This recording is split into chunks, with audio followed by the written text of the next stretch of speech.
የሙስሊሞች ልዕልና ሰዎች እንደሚሉት አይደለም። ልንገርህ፣ ፖለቲካ ሳይገባን ቀርቶ አይደለም።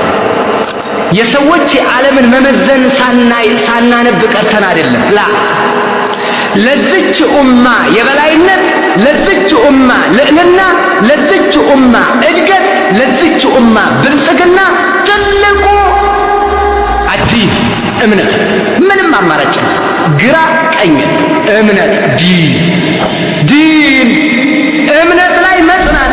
ግማሹ ኒኩለር ይመኛል፣ ግማሹ የሆነ ነገር እንደው ሙስሊሞች እንደዚህ ቢኖራቸው ይላል። ዲንህን ያዝ። መጀመሪያ ያንተ የዚች ኡማ ኒኩለር ከውጭ ያሉትን የሚያርበተበት የሚያንቀጠቅጥ ዲን እሱናህ ላይ ኮንፊደንስ ኑሮ ጽናበት።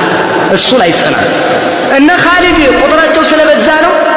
ከነ ኻሊድና ከሮም ጦር ከጣሊያን ጦር ማን ጉልበተኛ ይመስላል ስትመለከተው? አረቦች እኮ ናቸው፣ ቀጫጫ ናቸው፣ ሷሃባ ናቸው፣ ሌሊት በሶላት ቀኑን በጾም የሚያሳልፉ ናቸው። ነገር ግን የሮምን ጦር ምን ያደርጉት ነበር?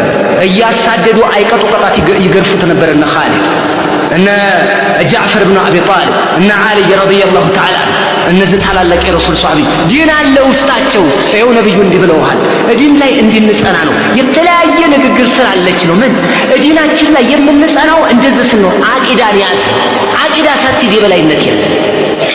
ሰው እያመለከ ሰው ዶርህ እየተገዛ ሰው ቀብር እየተገዛ ሰው ጨሌ ቆሌ እያለ ሰው ለራሂሎ እያረደ ሰው ለጨሌ እየገበረ ሰው ለፉቅራ እያደረ ሰው ዱዓ አድራጊ ብሎ መርጦ እንደ ቅደዳኛ አስቀምጦ ዱዓ አድራጊ እንደው ነብዩ ማቁት ዲን ማቀው አስቀምጦ እየተጓዘ እንዴት ኡመተል እስላም የበላይነት ታገኛለች?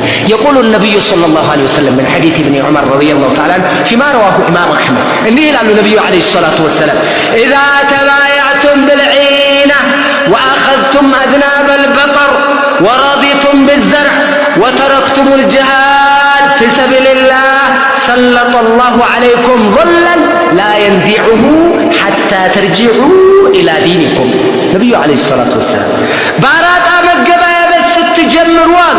እንግዲህ አጭበርባሪም ብዛት ይኸው እነ መሐመድና አህመድ እና ሰዒድ ትልልቅ ባለ ኢንዱስትሪ የሚሆኑ ትልልቅ እንደው ኢንቨስተሮች የሚሆኑ አነስተኛ ጥቃቅን ነጋዴ የሚሆን ሱቅ ውስጥ የተቀመጠ አካል ይሁን ተመልከት። መሐመድ አህመድ ዑስማን ባራጣ መሻሻ ስትጀምሩዋል።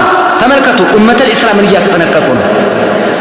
እንደዚሁ ወአኸذቱም አዝናበል በቀር የከብት ጅራት ተከትላችሁ በረሃ ስትገቡ አሉ ዱንያ ዱንያ ዱንያ ዱንያ ዱንያ ስትሉ እያሉ ነው ነብዩ አለይሂ ሰላቱ ወሰላም። ወረዲቱም ቢዘርዕ አዝረትን ስትወዱና ስትመርጡ እንደው ገበሬ ወተረክቱ